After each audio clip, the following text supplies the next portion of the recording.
All right, everyone. Good afternoon, and welcome to today's webinar, Implementing State and Local Overdose Prevention Policies in the Criminal Legal System, brought to you by the Network for Public Health Law and ChangeLab Solutions. I'm pleased to introduce Amy Lieberman, who's our Deputy Director of the Harm Reduction Legal Project, who will be leading us through today's webinar, as well as introducing the other speakers for today. So Amy, over to you. Thanks, Daniel. Hi, everyone.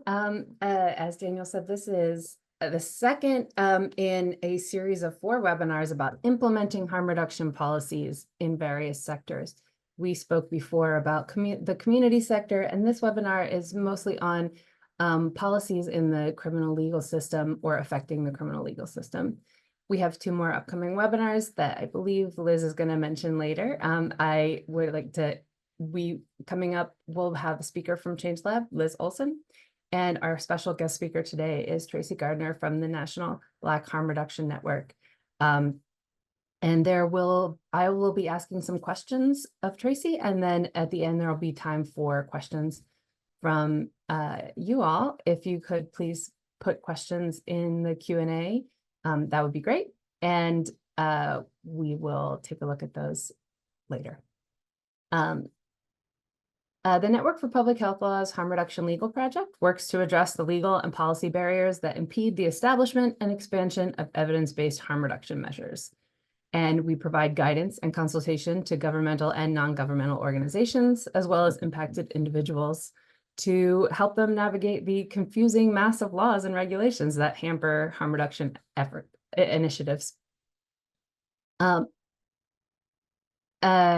Funding acknowledgement, this training was supported by the CDC, as part of a financial assistance award with 100% funded by CDC HHS. And they represent our views, not necessarily the official views of the US government. Liz, I will hand it over to you.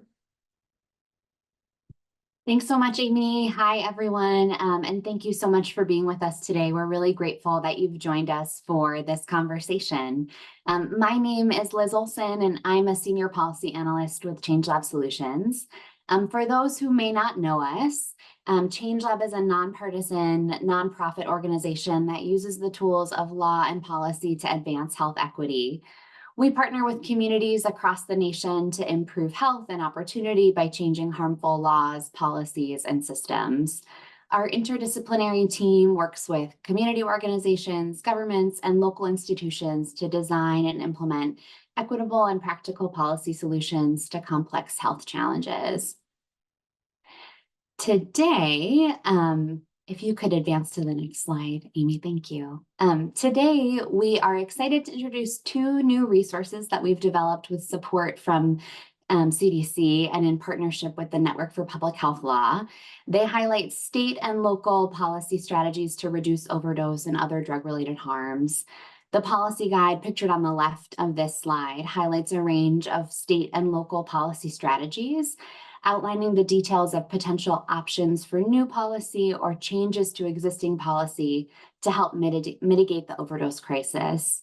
The implementation resource pictured on the right offers guidance on the policy process, supporting readers to put those strategies into practice on the ground. So the policy guide is sort of the what, and the implementation resource is intended to help readers think through the how.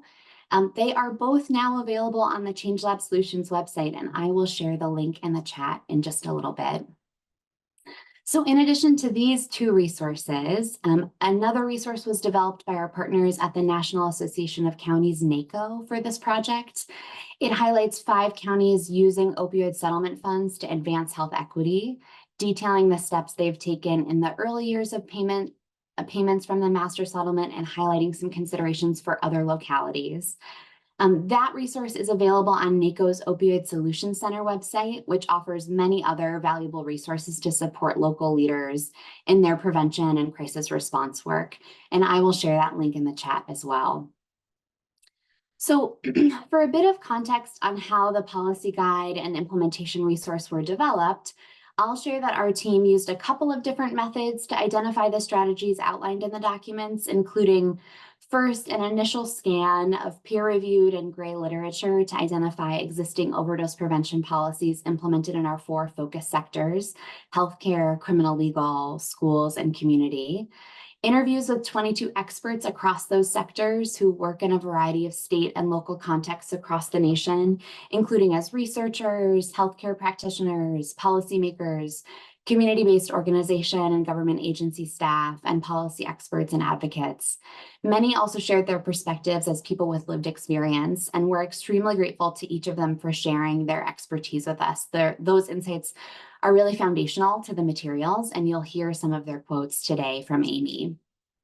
We also conducted an assessment to screen policies across a range of impact and feasibility criteria, including strength of evidence, ability to advance equity, and more. And this helped us to generate the final group of strategies that are highlighted in the guide. So the policy guide on the next slide introduces each strategy, briefly reviews relevant evidence and considerations for how the policy can be designed to reach people facing elevated risk of overdose, including people who are currently or formerly incarcerated, people who are pregnant or postpartum, and people who are unhoused, and highlights an example in action at the state or local level. And the implementation resource on the next slide is intended for readers who might be less familiar with the policymaking process. It outlines key steps to put policies into practice, sharing guidance for identifying needed interventions, advancing them through the adoption process, and implementing them so that they create meaningful change in people's lives. So this conversation, as Amy mentioned, is the second in a 4-part webinar series, each focused on one of the 4 sectors we explore in the resources. And today, as Amy mentioned, we'll focus on the criminal legal system. And we are very honored to be joined by Tracy Gardner, who will be sharing about some of her experiences leading harm reduction policy work, working to prioritize care over punishment for people who use drugs, and supporting people who have been impacted by the criminal legal system. Recordings of the first session in the series on community is available on the Network for Public Health Law's website, and we encourage you to check that out.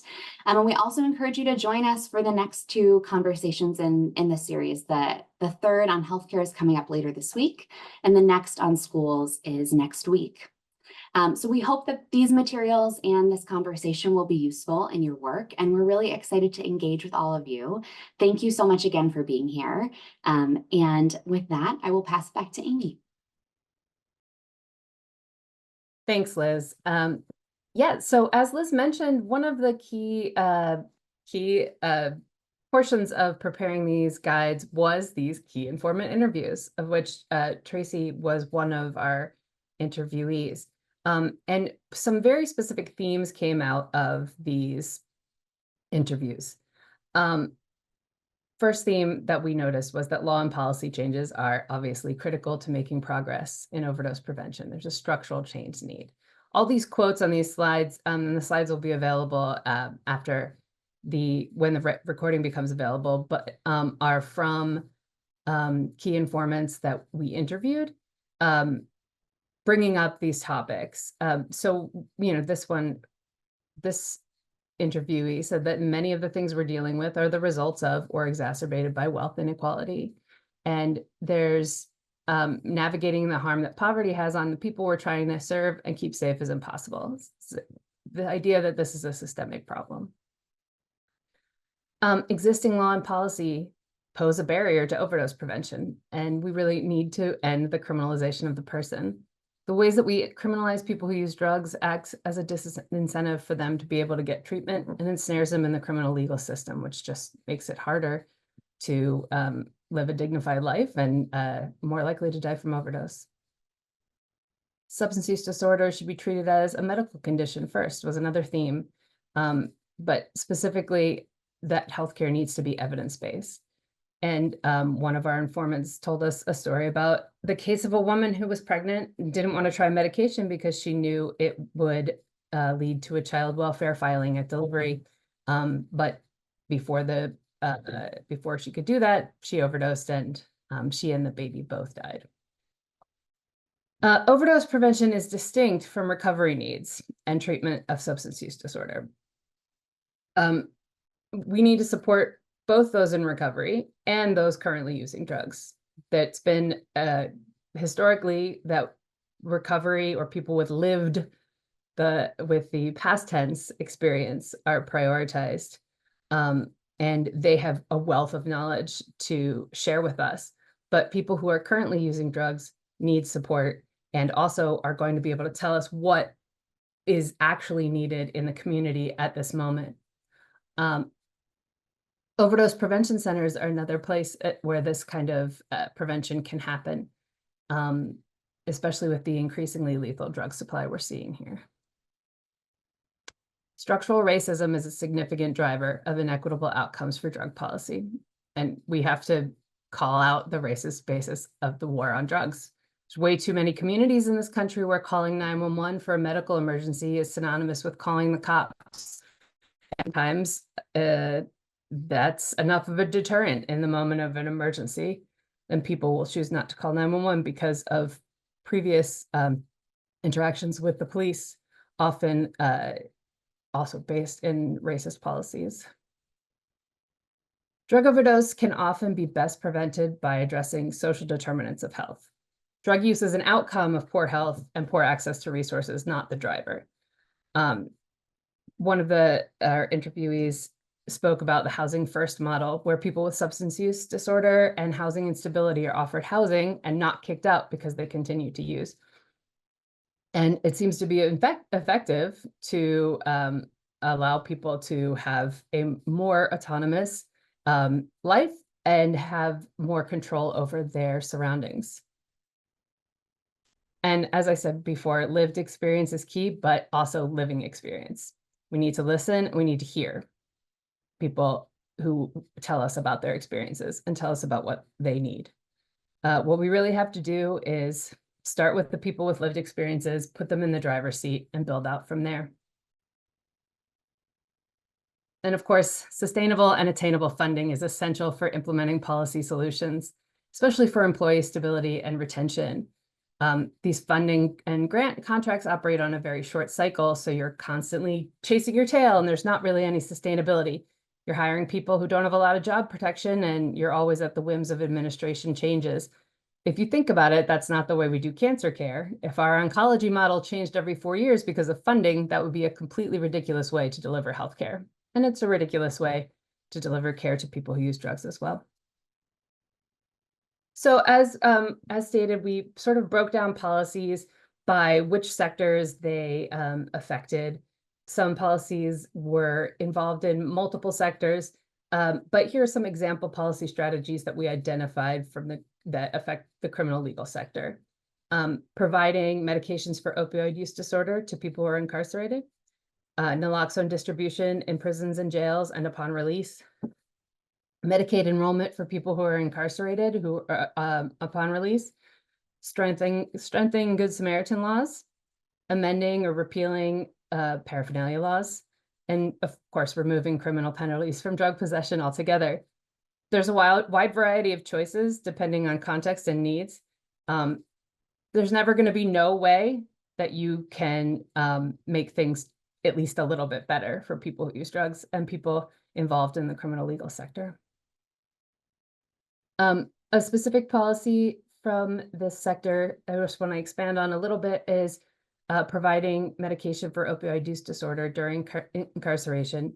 It increases community-based substance use treatment engagement post-release, and it's been shown to decrease illicit opioid use and injection drug use post-release as well. If we use Medicaid flexibility to enroll incarcerated individuals prior to release, that can allow them to continue treatment and ease reentry, not just for opioid use disorder, but for all of their healthcare needs. And this is especially important because overdose rates in the first 2 weeks after release are 129% higher than that of the general population. So this bridge to community care is desperately needed. So we're going to talk a little bit about implementing policy today. We've identified a policy process with this cute little graphic. And you'll notice that in the middle, it says engage people who use drugs and other key partners at each stage.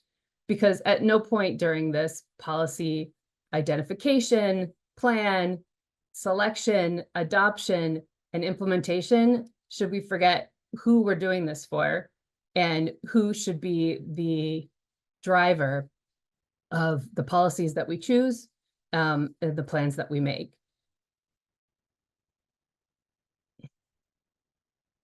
So you can break down the policy process into three sort of distinct areas. Policy selection. How do you decide which policy is going to work in your community, which policies are needed? And this section of the guide highlights key steps to consider in selecting which strategies to pursue. Policy adoption. So what strategies can be employed to move from a proposal to actual policy change? This can be one of the most difficult parts of this, because you need to have a strong policy design and you have to figure out how you're going to move it through the adoption process. And we have information to support that as well. And then the third part of policy implementation, it focuses on what practices can help ensure that policy change translates to meaningful outcomes in people's lives. So the guide provides guidance to ensure that once a policy has been enacted, it's implemented and enforced in ways that achieves its goals and ways that are equitable. So on implementation, focusing in a little bit more, the guide goes over engaging key partners, types of education and outreach like coalition building, community support, and messaging. Just thinking about equitable enforcement, it's important to think how the policy will be enforced in different communities. And evaluation. It's very critical to have an evaluation process in place from the beginning in order to have accurate information for the future of that policy, but also for other communities to be able to model their policies on your hopefully successful policy change. At this time, I'm going to introduce Tracy Gardner, co-director, National Black Harm Reduction Network. I am going to let Tracy introduce herself a little bit, but I'm going to ask a few questions again, and towards the end, I will be able to take questions from the audience. So I'm going to stop sharing so that Tracy can take center stage. Hi, Tracy. How are you? I'm good. I'm good. Thank you. And thank you for this. And ChangeLab has really been so instrumental in kind of pulling together these kind of conversations that are just so needed.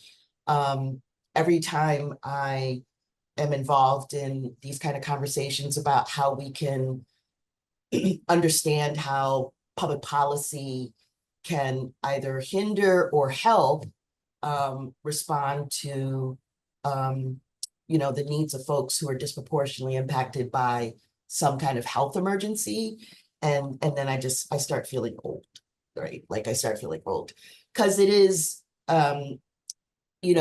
advocacy and service provision are hand in hand, but if it's not informed by people who are, as you mentioned, closest to the problem or really closest to the solutions because it's impacting them.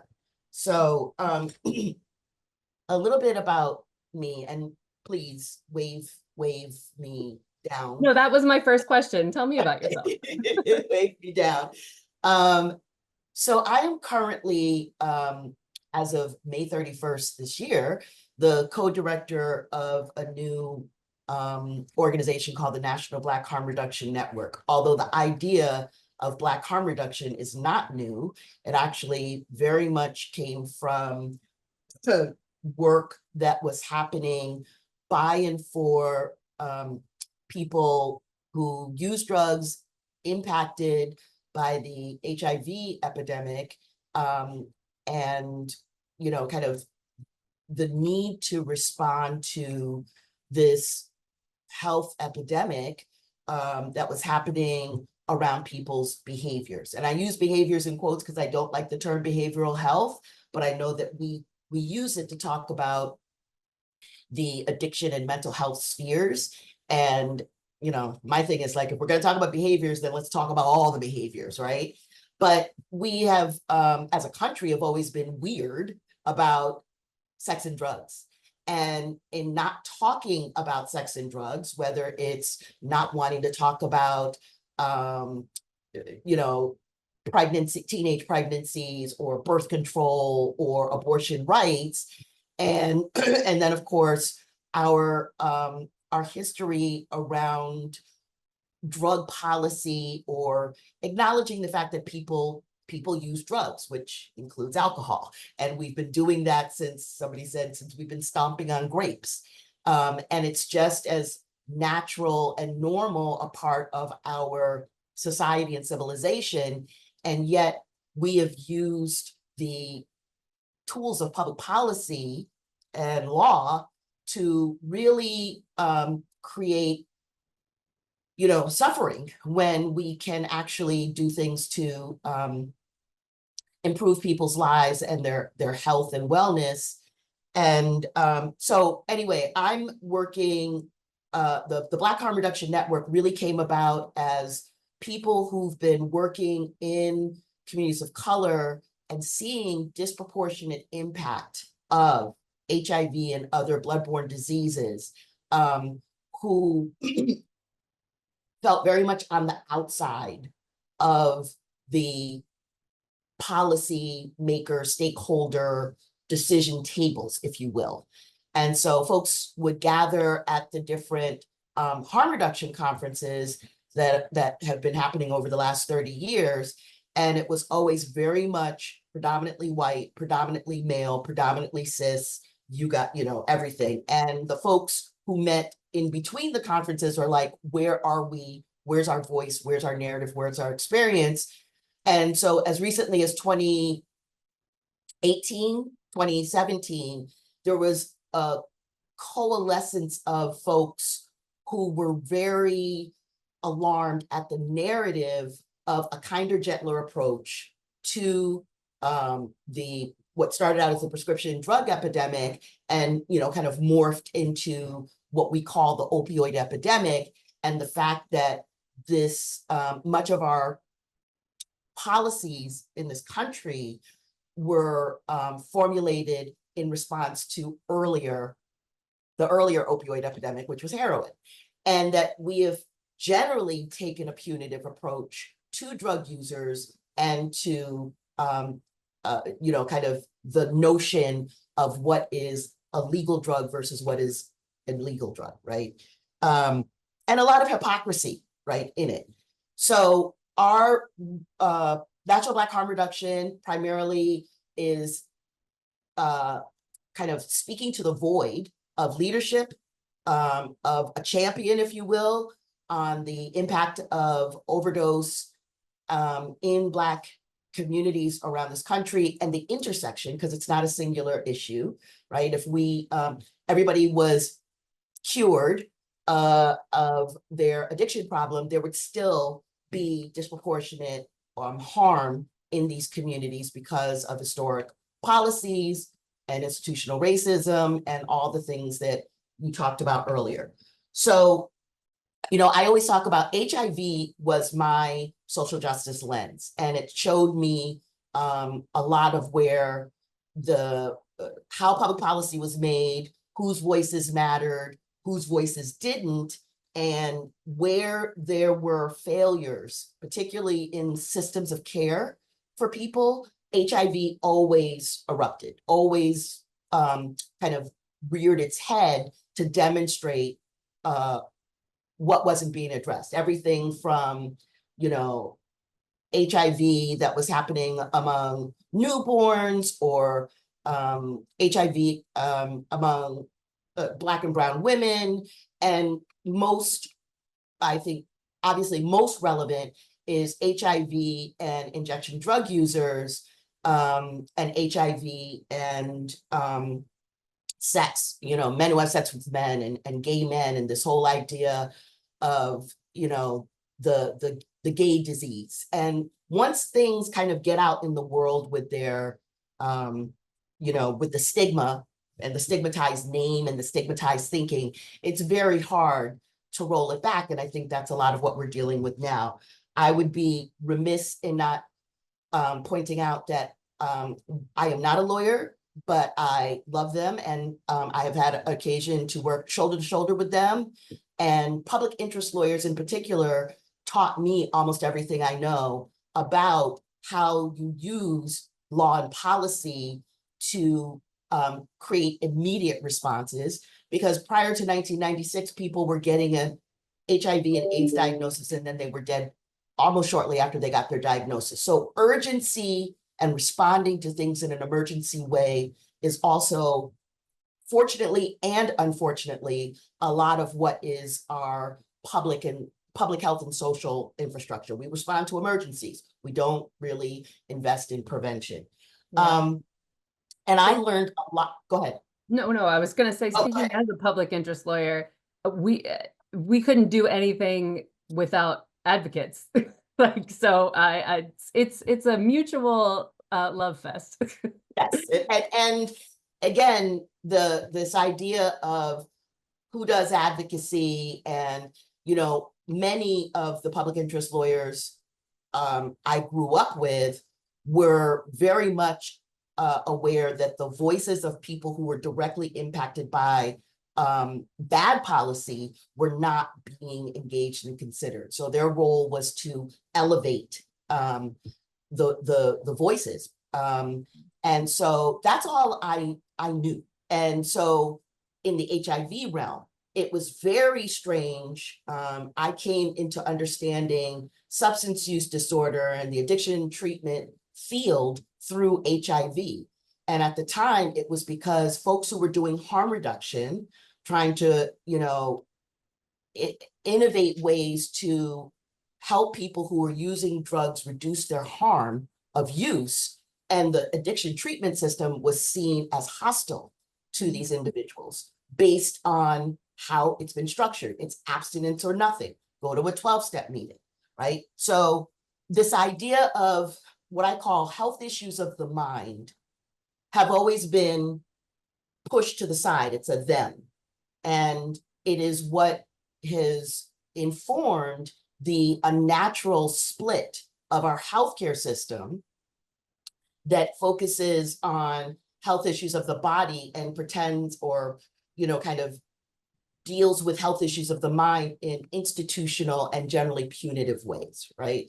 And we can talk about many ways in which it does that. But the thing I wanted to talk about in particular, Medicaid, we call it Medicaid reentry, Medicaid for incarcerated individuals, but we should always ask why. Like, how is it that Medicaid is like this big, it's as best as we are going to get, I think, to single payer. It's I'm not sorry, great. Tracy. Sure. Could you just for the audience that might not know what where you're going with this, if no, it's really important.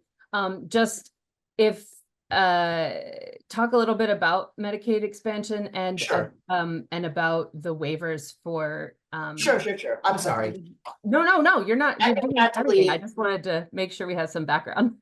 so again, I think the focus on Medicaid, and again, I mentioned my HIV background because Medicaid paid for 90% of care for children and families who were impacted by HIV. And again, the Medicaid, there's Medicare program that was started in 1965, and it was part of the the Great Society programs, where there was an acknowledgement that we needed to build safety nets for people, right, post-depression.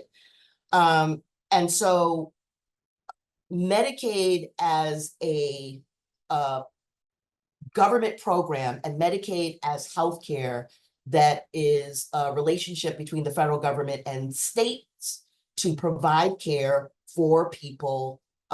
Generally, it's a means tested program. So generally it's disability and income, low income.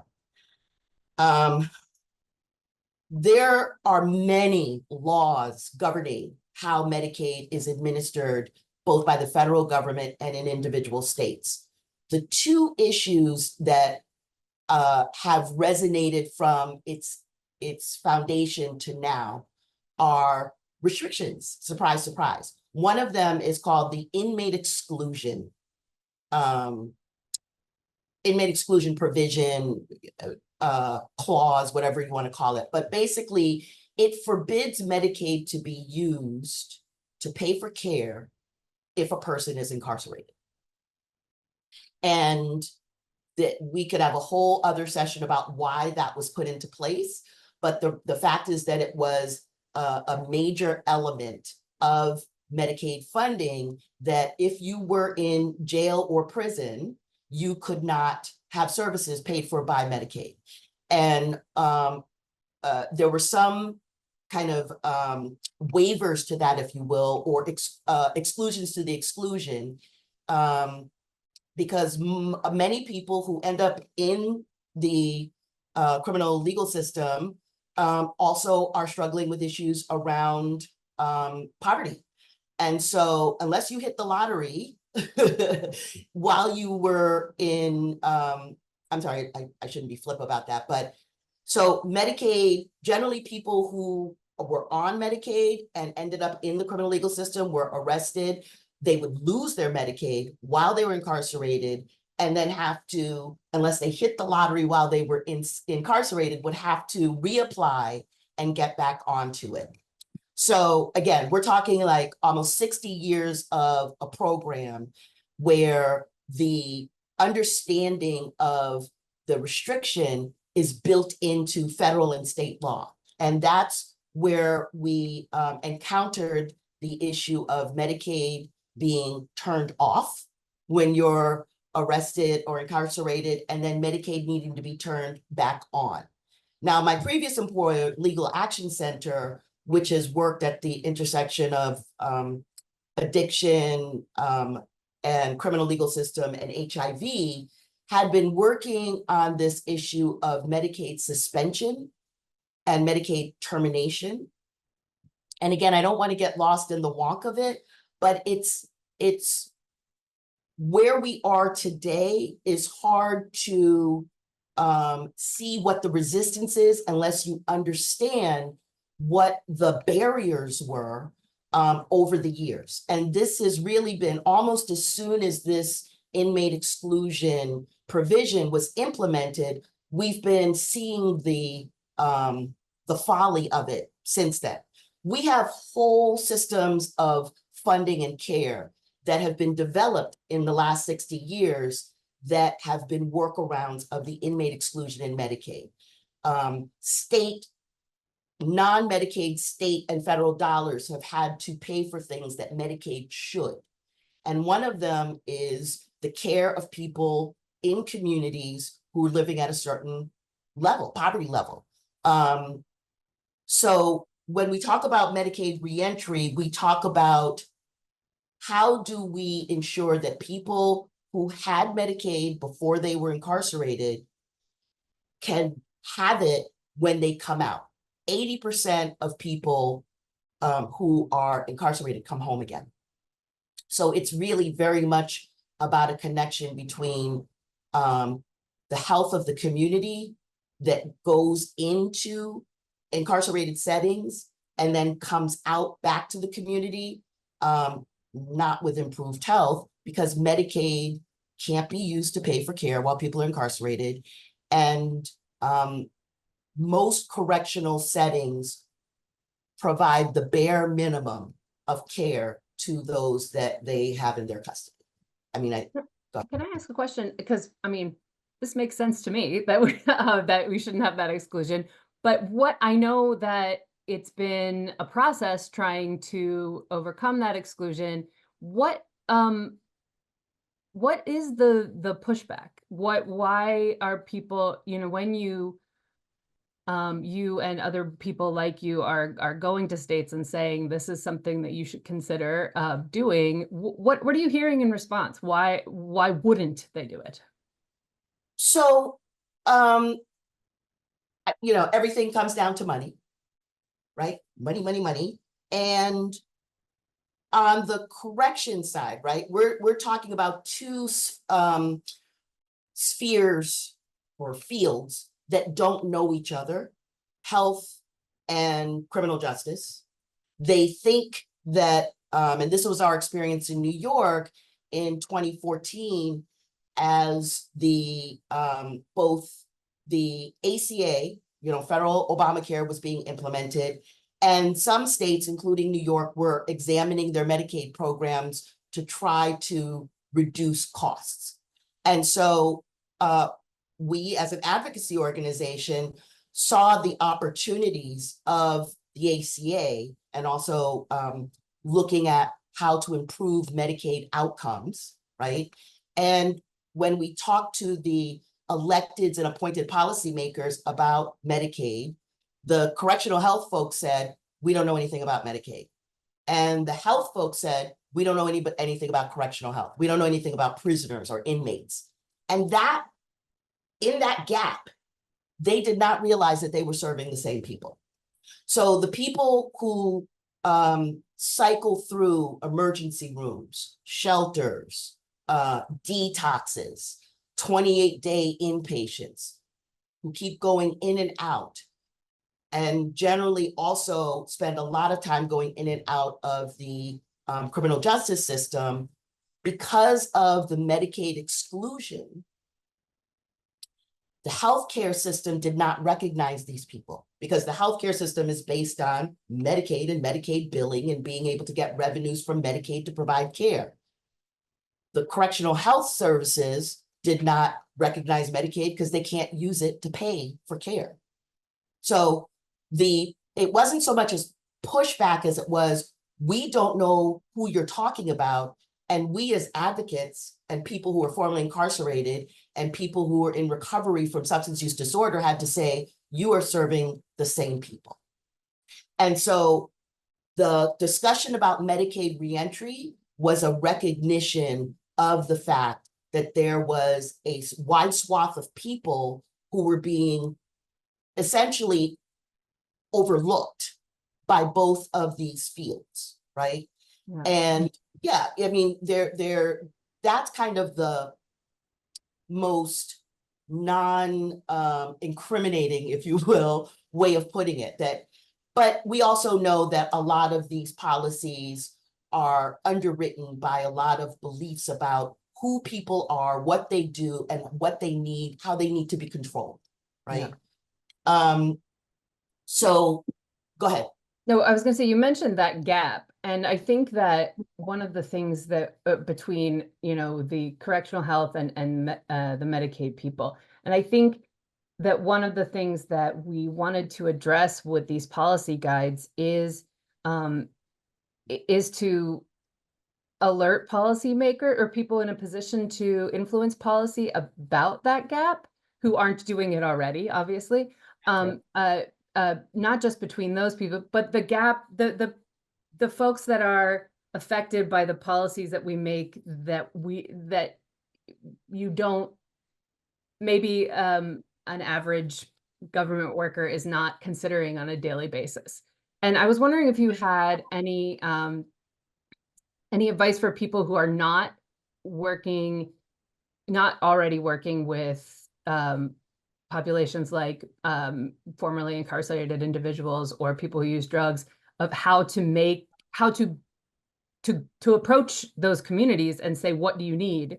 And to recognize that there is a lack of voice from those communities, so that they can make their policies more inclusive and more equitable when they choose to make moves. Yeah. Does that make sense? It does. And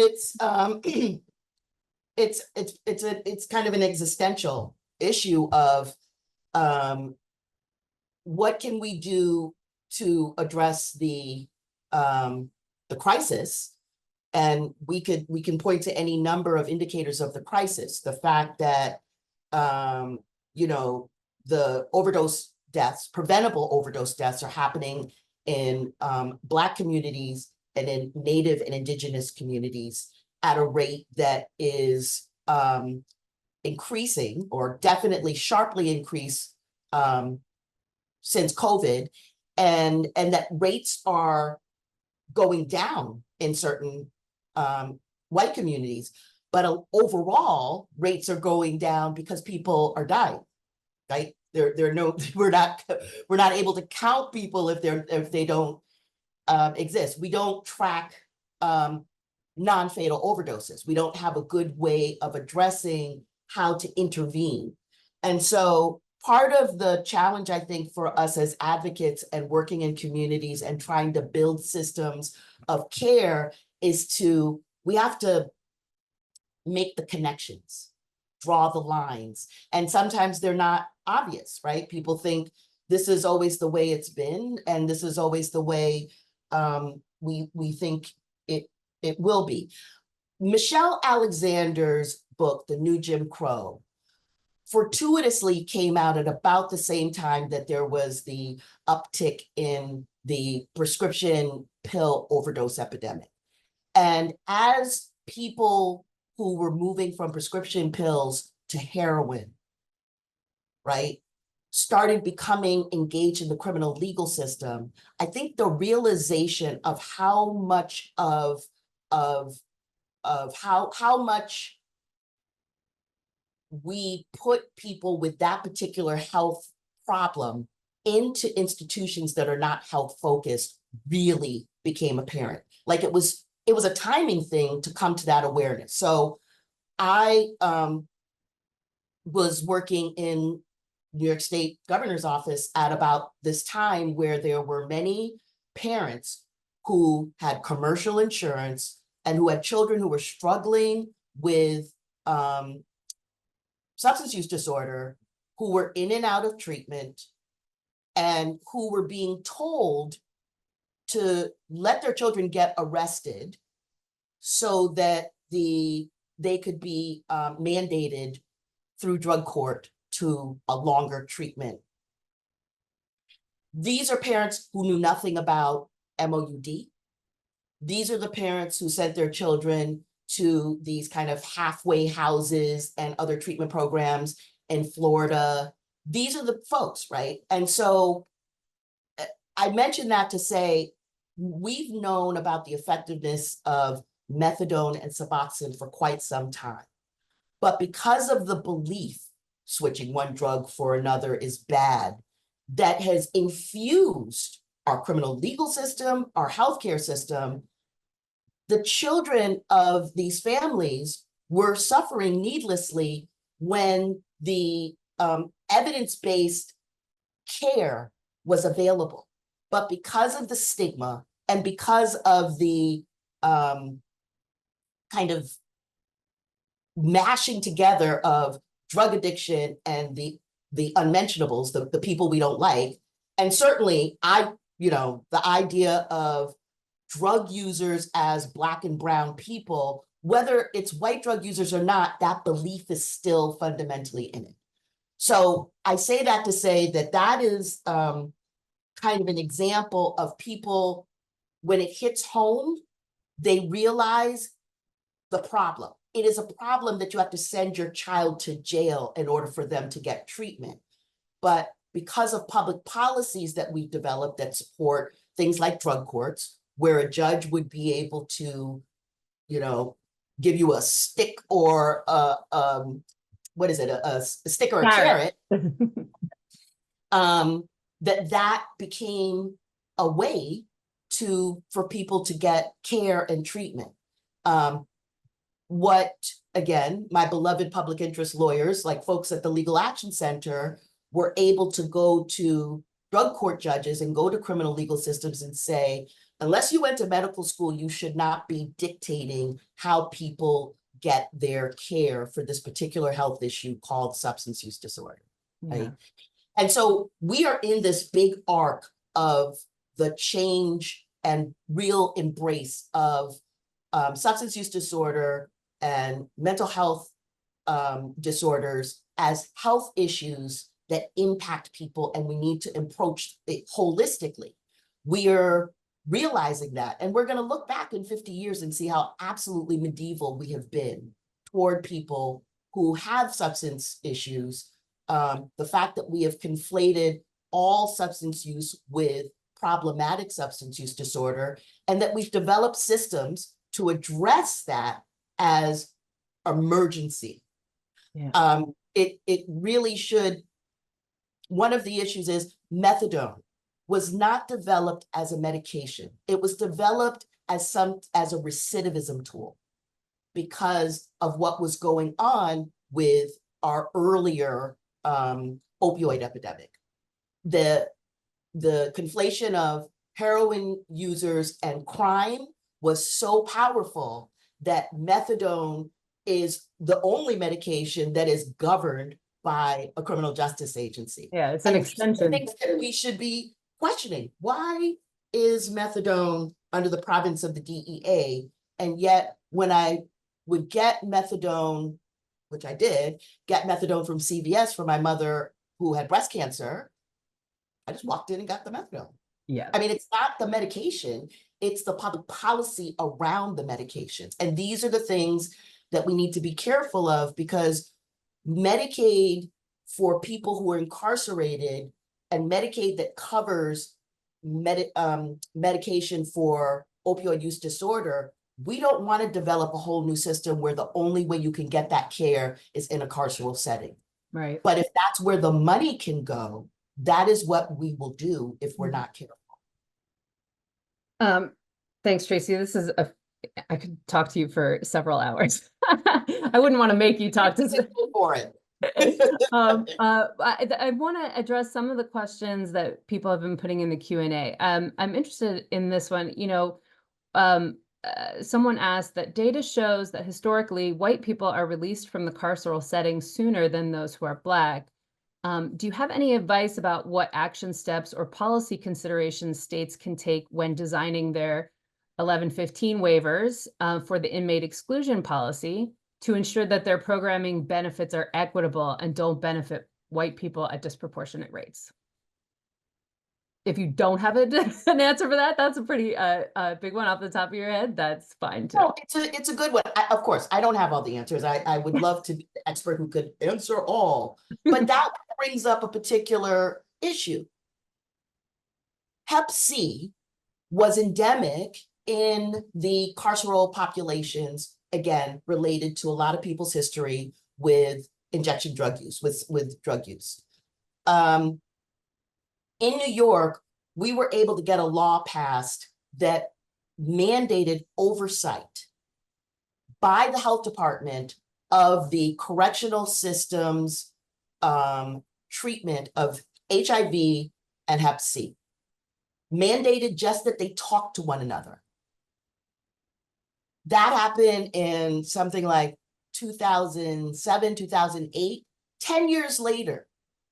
Because of that mandated communication and expertise by health shared with carceral players, HIV and Hep C rates reduced. HIV viral load reduced better than in community. Hep C cures. Prior to the new kind of strategies to address Hep C, fairly new, people would have to stay. They would have to serve a longer sentence if they wanted to get their Hep C treatment paid for. That's a clear one where some people were being forced to stay if they wanted it, and then would have, if they didn't want it, would have to take their chances about connecting in the community. So that was a long way of saying, making sure that community providers know that whether they know it or not, they're probably serving someone who's been impacted or in and out of the carceral systems, which makes care or makes health worse. You don't get improved health when you're incarcerated. And that figuring out ways to do that in reach with the opportunity provided by the 1115 waiver and the opportunity to have Medicaid cover the care for the individual before they come out of incarceration is key. Community providers have to be ready and willing to do that extra legwork to make relationships with the jails and prisons, understand how care is provided behind the walls, and be able to integrate themselves into the reentry process, which is essentially discharge planning that we do in hospitals, right? Yeah. Whether it's an FQHC, a methadone program, somebody even doing, mobile. We have to, on the outside, have to come to the carceral systems and say, this is a good thing for the people that you have in your custody. Yeah. Finally, I would just say, it has been my experience in the work on Medicaid reentry, even looking at California and some of the states that have that are waiting for approval for their 1115s to do this kind of transition work.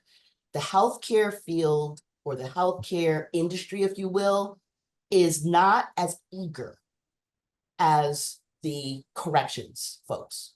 And that is certainly playing out in California, knowing some of the folks who are working in that.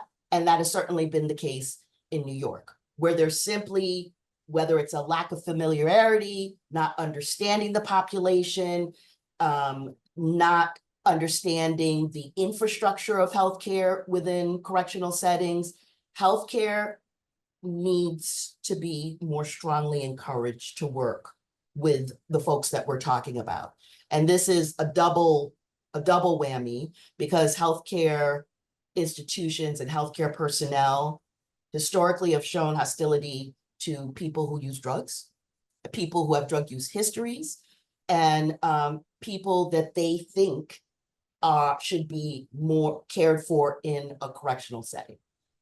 To me, that sounds like that, Medicaid being run by the state, if that was in prisons and was running the healthcare in the carceral settings, then it would be much smoother between the health people and the corrections people. And someone pointed out in the questions that correctional health services are often contracted out. And so they don't have the same incentives to treat individuals. And do we know if there's any evidence, or can a case be made now that Medicaid coverage and better treatment in prisons actually saves us money in the long run? Oh, absolutely. And again, I think that is research that's happening, and research that we can demonstrate from not just Medicaid. We know that from programs, reentry programs that were grant funded, state and federal dollars, non-Medicaid, that when you start working with individuals before they leave, you will have improved outcomes as they come back into the community. Now, the issue of, because so many correctional systems have to use their own money, up until recently with these opportunities with Medicaid waivers, but up until recently, states and localities had to come out of their own pocket to pay for care that they're legally required. And again, this the wonky piece for the lawyers, the Estelle v. Gamble, right, which is that correctional prisons and jails have to provide care to those in their custody, but it establishes the bottom, not the top. Mm-hmm. Right. So the bare minimum, and that's when we get contracted services that are, basically trying to save the dime of the locality that's hired them. Oh my gosh, I see it's 1:54. We're very close to the end. And I want to apologize in advance if we don't get to your question. I am available for follow-up questions. I'll put my email address in the chat.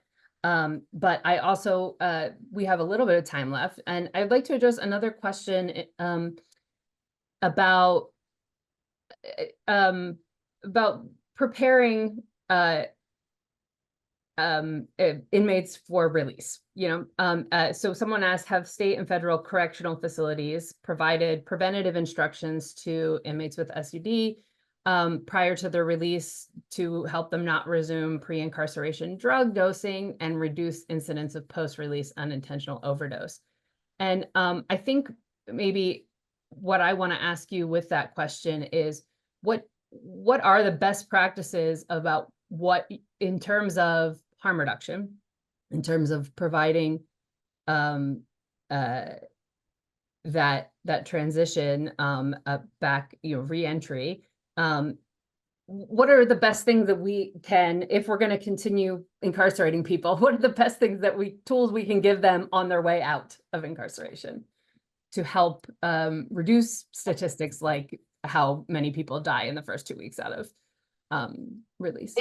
It's amazing how many people that I've spoken to think that folks who come out of carceral settings, that it's surprising that people would resume their drug use, because the time that they spent incarcerated was so relaxing.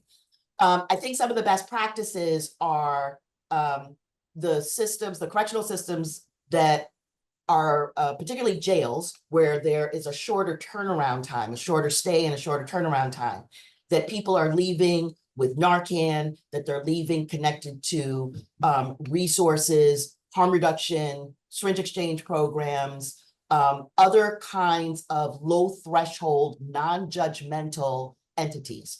We talk a lot about peers. We've got to make sure the peers understand that keeping people alive is the utmost. And many of us, I'm a person in recovery too, and I was brought up by a 12-step, but if someone comes out and they want to use for whatever reason, given the supply, the critical element is keeping folks alive.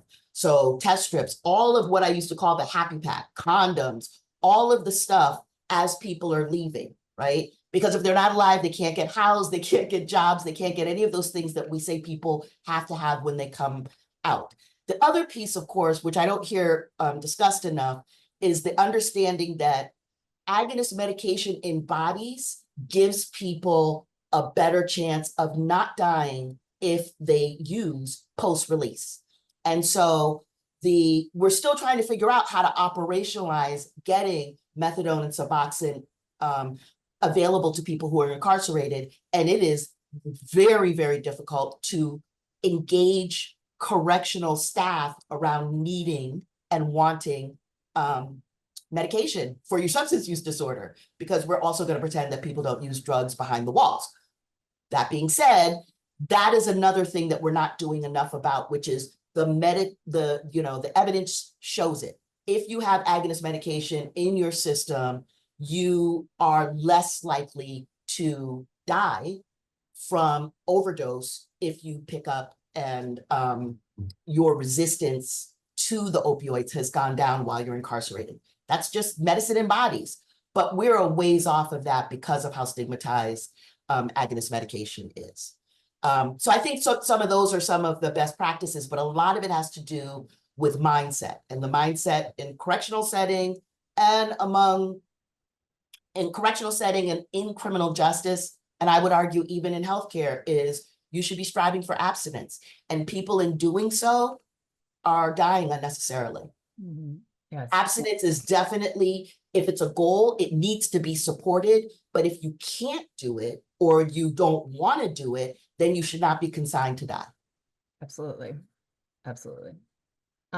I really want to say thank you really quickly. If there is any research on the cost benefits of Medicaid treatment within corrections that's already been published, do you know of any that's already been published? You said it was ongoing right now. I think it's ongoing. I think that Rhode Island is telling us a lot about how that can work out. I think we're going to be looking at a lot about how opioid settlement dollars are going to be spent to support that kind of transitional care. I think coaches as an organization, correctional health community, correctional oriented community health services, and Dan Mistak have a treasure trove of research, and also know what jurisdictions are doing this well. And then of course, some of what people are submitting for their 1115 proposals, which are public, looking at what they're basing their interventions, proposed interventions on. So I can't say off the top where exactly all of that research lives. I just know it's going on. Yeah. Transitions Clinic Network as well. Another one that shows the benefits of doing that engagement from inside to outside and having people who know the, who've lived the carceral system guide folks to healthcare in the community. Thank you so much, Tracy. This has been an amazing conversation, and I'm sorry I wasn't able to get to everybody's questions. Again, I put my email address in the chat if you want to follow up with any questions or any technical assistance requests. We Network for Public Health Law is an OD2A technical assistance provider. And I want to take just a second to thank Liz, thank Daniel, and of course, thank you, Tracy, for joining us today. We're really I need to make the shameless plug. Please keep an eye on us, National Black Harm Reduction Network, nbhrn.org. We are very new in launching, but if you sign up, you can stay abreast of what we're doing. And, you know, in the next coming months, you'll be seeing a lot more of us. So nbhrn.org. I'll put that in the chat too. And I'm very excited for what's coming with you with NBHRN. Thank you so much. Yes. Okay. Well, thank you, everybody. And remember, we have 2 more webinars in this series coming up on Thursday and Monday about healthcare sector and school sector. And the recording of this will be available when, Daniel? So a recording and a copy of the slides will be available in a couple of days after the webinar. You'll be receiving an email when those are posted with the direct link to the page where they'll be hosted. So don't have to worry about that. It's just a couple of days and they should be ready for viewing. Thank you so much. And thank you, everyone, for attending. Thank you all. Have a great afternoon. Take care.